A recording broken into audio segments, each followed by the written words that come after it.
Welcome to the Ontario Mortgage and Real Estate Insights podcast, your go-to source for the latest developments, trends, and regulatory changes in the industry. I'm your host, Steve Hamoan, here to provide you with insights sourced from reputable news outlets to help you stay informed and make well-informed decisions. This podcast is brought to you by Real Approved Inc., a trusted mortgage brokerage dedicated to helping Canadians achieve their home ownership dreams.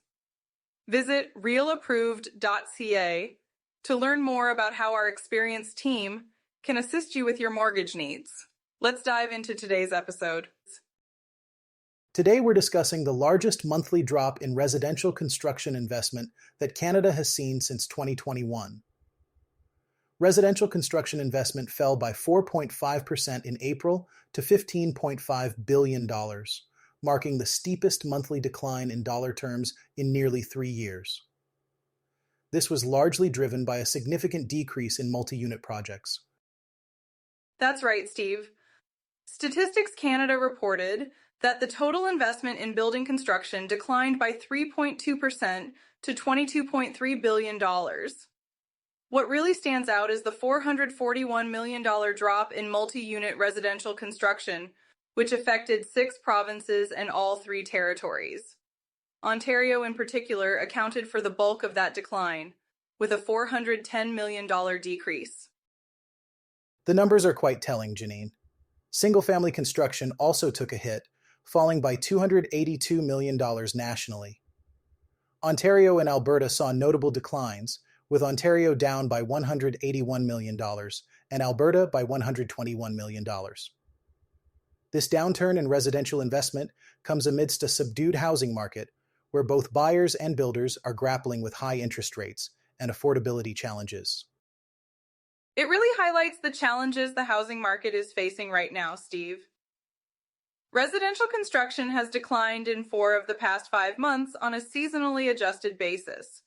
It's concerning, especially when we consider the growing urgency to meet housing needs.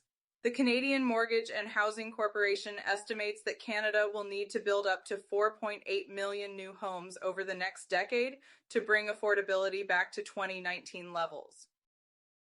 The gap between what's needed and what's actually being built is indeed growing, Janine. With building permits, a leading indicator of future building activity, falling by 6.6% in April, and housing starts also edging down slightly, the situation remains challenging. Key markets like Toronto and Vancouver saw sharp declines in starts, down by 22% and 10% respectively. It's a difficult situation for everyone involved, Steve. The data from Statistics Canada, which reflects the value of construction work done on both residential and non-residential structures, underscores the urgency of addressing these issues. We need to find ways to boost construction activity to meet the country's growing housing demands. Exciting news in the real estate world, Steve, as Red Rose Realty has joined KIC Realty. This move marks a significant expansion of KIC Realty's agent-owned model into Ontario. Known for its strong community ties and client-first approach, Red Rose Realty is aligning with KIC Realty's mission to provide agents a real stake in the company's success. That's right, Janine. This partnership is a strategic step for KIC Realty as they continue to build a brokerage that's truly Canadian at its core. By welcoming Red Rose Realty, KIC is not only expanding its presence in Ontario, but also reinforcing its dedication to creating a collaborative culture where agents can thrive. It's heartening to see companies like KIC Realty prioritizing integrity, community, and the well-being of their agents. The opportunity for agents to become shareholders and actively participate in leadership decisions is a game changer. It empowers them to take part in the long-term growth of the company, which is truly inspiring. Indeed, Janine. Ron McIntosh, the president of KIC Realty, expressed his excitement about partnering with Red Rose Realty, emphasizing how their dedication to client service and belief in ownership aligns perfectly with KIC's values. This move is a strong step forward in their national vision, especially in a competitive market like Ontario. Bob Rafani, the owner and broker of record at Red Rose Realty, also shared his enthusiasm, noting that joining KIC Realty allows them to continue serving their clients with care while offering their agents a chance to participate in the company's growth. It's all about putting agents first and fostering a supportive environment. KIC Realty's model is quite unique in the real estate industry. By allowing agents to have ownership, they're not just offering a place to hang a license.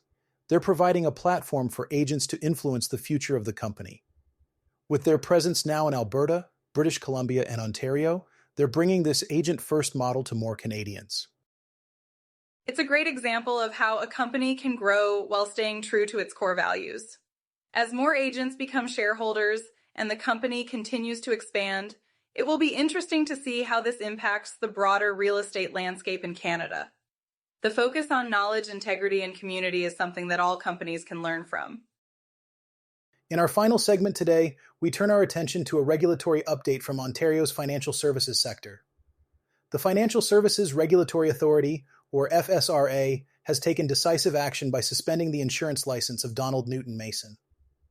This suspension, coupled with a $5,000 fine, was due to Mason's non-compliance with Ontario's Insurance Act. That's right, Steve. FSRA reported that Mason failed to provide the necessary information requested by the regulator, which led to this disciplinary action. It's crucial for professionals in the industry to adhere to these regulations to maintain the integrity and trust of the financial services sector. Absolutely, Janine. Mason's case is a reminder of the importance of compliance. The FSRA is responsible for overseeing a broad spectrum of financial services in Ontario, including not just insurance, but also mortgage brokering, pension plans, credit unions, and loan and trust companies. Their role is vital in ensuring regulatory compliance and protecting consumers. FSRA's actions underscore their commitment to enforcing compliance and maintaining confidence in the financial services sector. They have the authority to impose penalties and suspend or revoke licenses when licensees do not meet their obligations. It's all about ensuring that consumers are protected and that the industry operates transparently. In addition to individual enforcement actions, FSRA is also advancing broader initiatives aimed at improving transparency and strengthening market oversight. One example is their recent implementation of the Fraud Reporting Service Rule and Guidance. This new rule requires auto insurers to submit specific fraud-related data to FSRA on an ongoing basis, helping them assess and respond to fraud trends more effectively. These initiatives are part of FSRA's broader effort to improve industry conduct and promote accountability among insurers in Ontario. By collecting structured data, FSRA can make more informed decisions and address emerging risks within the sector. It's encouraging to see such proactive measures being taken to tackle issues like auto insurance fraud. The enforcement action against Mason, along with the introduction of the Fraud Reporting Service Rule, highlights FSRA's dual focus on individual compliance and systemic improvements. It's a balanced approach that aims to enhance the overall integrity of the financial services sector. It's essential for the industry to stay vigilant and for regulators like FSRA to continue their efforts in safeguarding the interests of consumers. By holding individuals accountable and implementing systemic changes, they're working towards a more transparent and accountable financial services landscape in Ontario. Thanks for tuning in to another episode of the Ontario Mortgage and Real Estate Insights podcast. We hope you found today's insights valuable as you navigate the world of mortgages and real estate. Before you go, a quick reminder. Real Approved is here to make your mortgage journey smoother. Whether you're buying your first home or refinancing, their experienced team is ready to guide you with personalized support every step of the way. Visit realapproved.ca to get started and take the next step toward achieving your homeownership goals. Catch you next time and stay informed with the latest industry insights.